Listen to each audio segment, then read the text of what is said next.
স্কোরলাইনের এমন অবস্থা হয়তো কেউই প্রত্যাশা করেননি।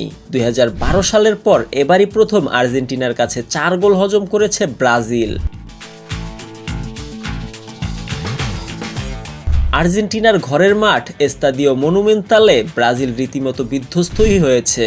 ম্যাচে কোনো পর্যায়েই ব্রাজিলকে দেখা যায়নি আধিপত্য দেখাতে।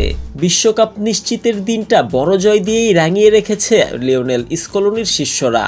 যদিও ম্যাচের আগে কথার লড়াইয়ে ব্রাজিলকেই এগিয়ে রেখেছিলেন রাফিনিয়া।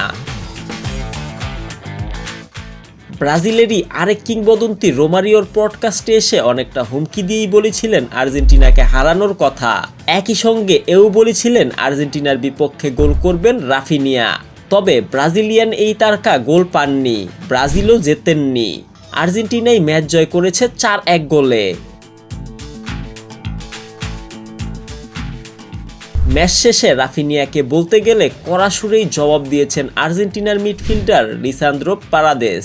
আর্জেন্টিনার হয়ে বিশ্বকাপ জিতে আসা এই মিডফিল্ডারের ভাষা, খেলার আগেই আপনার কথা বলার প্রয়োজন নেই। আপনি যখন মাঠে নিজেকে প্রমাণ করতে পারছেন না, তখন এসব কথা বলার কোনো মানে নেই। আমরা প্রতিদিন আমাদের প্রতিটি ট্রেনিং সেশন এবং ম্যাচে নিজেদের প্রমাণ করি।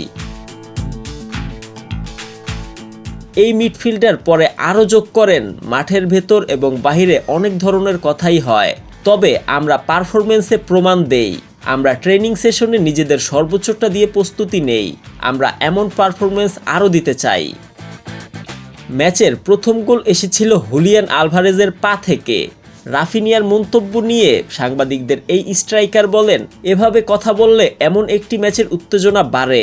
আমরা নম্র থেকে ও কঠোর পরিশ্রমের মাধ্যমে একটি দুর্দান্ত খেলা খেলেছি এবং তাদের কঠিন প্রতিদ্বন্দ্বী হিসেবে নিজেদের প্রমাণ করেছি। এটা ঐতিহাসিক জয়, বিশেষ করে প্রতিপক্ষ বিবেচনা করলে এবং তারা যা বলেছে সেটা আমলে নিলে এটা অন্যতম সেরা একটা ম্যাচ। আমরা বিশ্বকাপে কোয়ালিফাই করেছি, এখন আমাদের সেদিকে কাজ করতে হবে। রাফিনিয়ার মন্তব্য সহজভাবে নেননি রদ্রিগো ডিপল নিজেও। টিওআইসি স্পোর্টসের ক্যামেরার সামনে ডিপল বলেন, অনেক দিন ধরে আমাদের হেয় করার চেষ্টা করা হচ্ছে। আমরা কয়েক বছর ধরে বিশ্বের সেরা জাতীয় দল এবং আমরা তার নিয়মিত প্রমাণ করছি। তাদের উচিত আমাদের প্রতি যথেষ্ট সম্মান দেখানোর।